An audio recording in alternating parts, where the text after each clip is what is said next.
History is written by the victors. We've all heard that. But what about the stories that are so terrifying, so earth-shattering, that even the victors were afraid to write them down? What about the legends whispered in hushed tones, the names scratched out of records, the leaders so powerful that history itself tried to forget them?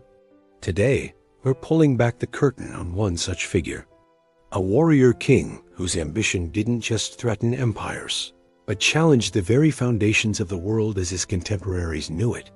This isn't just a forgotten story. It's a story that was actively erased. So, who was this ghost of history? And why was everyone, from emperors to scribes, so terrified of his memory? To find him, we have to travel back to a time of chaos and conquest, a forgotten corner of the late Roman and early medieval period. While most history books focus on the fall of Rome or the rise of famous barbarian leaders like Attila the Hun, our story takes place in the shadows, in the wild, untamed lands beyond the Danube. This was a world of shifting borders, migrating tribes, and constant warfare. Survival was a daily struggle, and power was seized by the strongest, the most cunning, and the most ruthless. It's in this crucible of conflict that a leader emerged, a man whose name isn't found in the grand chronicles of the era. We'll call him, for the sake of our story, the Serpent King. This wasn't his real name, but a title given to him by his terrified enemies, a name that spoke of his cunning, his unpredictability, and his deadly strike. Unlike other warlords who sought land or plunder, the Serpent King had a different, more terrifying goal. Archaeological fragments and heavily coded letters pieced together by modern scholars suggest he wasn't just building a kingdom. He was building a new kind of society. He united disparate, warring tribes not through simple conquest, but through a shared revolutionary ideology. He preached that the old gods and the new god of the Romans were all shackles, tools used by the powerful to control the weak. He envisioned a world without emperors or priests, a world governed only by strength and a shared, unbreakable loyalty to the tribe. This was radical, a philosophical rebellion as much as a military one. He was essentially telling his people to burn the world down and build a new one from the ashes, with him as their guide. His military tactics were as unconventional as his philosophy. Roman reports, the few that survive and mention his campaigns, describe his army as a phantom. They didn't march in formation or engage in pitched battles unless absolutely necessary. Instead, they used guerrilla warfare on a scale never seen before.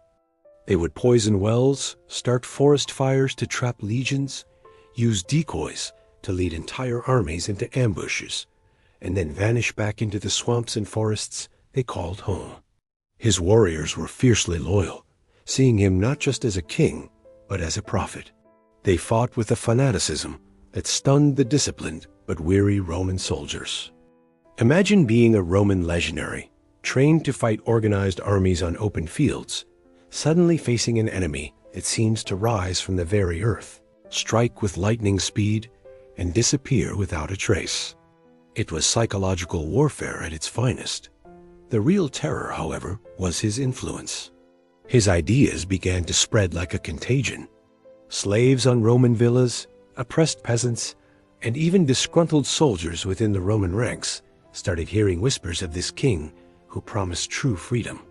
Small-scale rebellions and acts of sabotage began breaking out far from the front lines. The Serpent King wasn't just attacking the borders of the empire. He was attacking the very idea of it. He was a virus in the system, and the powerful knew that an idea, once planted, is far harder to kill than an army.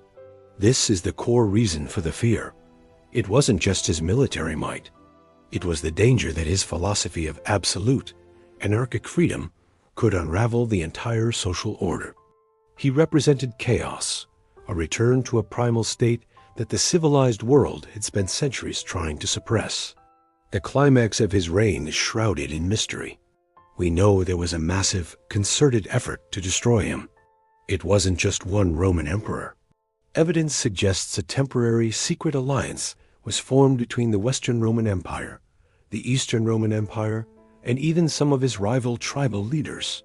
3 massive armies, sworn enemies on any other day, converged on his territory with a single objective: total annihilation.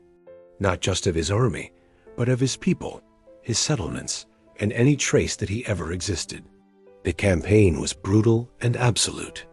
The accounts that allude to it speak of a scorched earth policy so complete that the land was rendered uninhabitable for a generation. They weren't just defeating a king.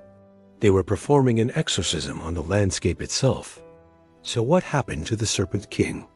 There's no record of his death, no triumphant parade in Rome displaying his head. One theory suggests he was killed in the final apocalyptic battle, his body lost among the thousands of his followers. Another, more tantalizing theory is that he escaped. Some obscure local folktales, passed down orally for centuries in that region, speak of a shadow chieftain who retreated deep into the impenetrable forests and mountains, his bloodline continuing in secret, waiting for a time to rise again. Of course, this is likely just folklore, but it speaks to the power of his legend. He was so formidable that people couldn't believe he was simply gone. He had to be out there, somewhere, a lingering threat in the darkness. The erasure was systematic. After the campaign, scribes were ordered to strike his name or any of his known titles from all records. Maps were redrawn to omit his territory. The official narrative became that the rebellions were just random, uncoordinated barbarian raids. The Grand Alliance was never officially acknowledged. It was a conspiracy of silence on an international scale. The victors realized that even remembering him as a great enemy would give him a form of immortality. They chose instead to give him the ultimate punishment for a man who wanted to change the world: oblivion. They tried to make it so he had never been born at all. But history has a funny way of remembering what it's supposed to forget. Scraps of evidence remain.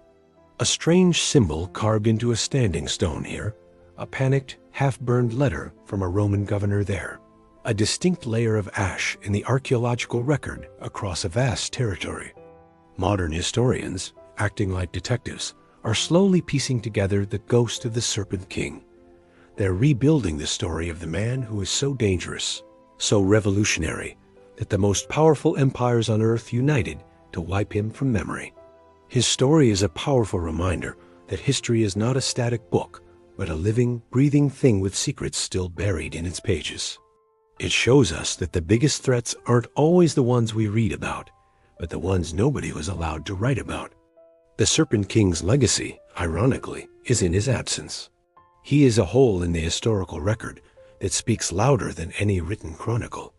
A testament to the idea that sometimes the most terrifying thing in the world is a new idea. Thank you so much for joining me on this deep dive into the shadows of the past. What do you think happened to the Serpent King? Was he a visionary hero or a destructive madman? Let me know your theories in the comments below. If you enjoy uncovering the stories that history tried to hide, make sure to like this video and subscribe for more forgotten legends. We'll see you in the next one.